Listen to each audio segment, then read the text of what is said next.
që salmonelat janë patogjen të cilët mund të futen në çdo kohë, në çdo ditë, në çdo minutë të ditës në tufat të shpendëve.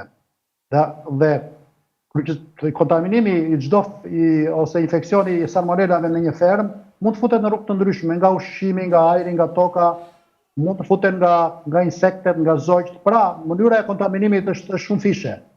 Dhe asnjëherë nuk mund të flitet me siguri, nuk ka siguri 100% në infeksione salmonelare. Kush deklaron që ka qenë e pastër, bën gabim që thotë kemi një tufë të pastër me salmonela.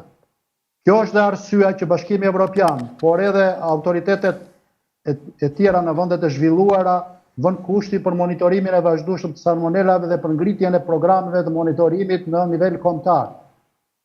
Unë nuk e di se sa herë mostra janë marrë në fermat e shpendëve për të vërtetuar nëse ka prani të salmonelave në shpendë dhe gjalla dhe mandej për të kontrolluar edhe produktet vezë, apo për të kontrolluar edhe mishin e thertoreve të shpendëve. Prandaj them që problemi është shumë kompleks. Nuk mund të thuhet që kemi kontrolluar një herë ose dy herë ose disa herë në një fermë apo në disa ferma dhe nuk kemi gjetur salmonela dhe mund të konsiderojmë që kjo tufë është e pastër në salmonela. Koha në vazhdim me kokën, pra kemi shpërndarje, mund të kemi kontaminim të infeksionit salmonelar në hapësirë dhe në kohë.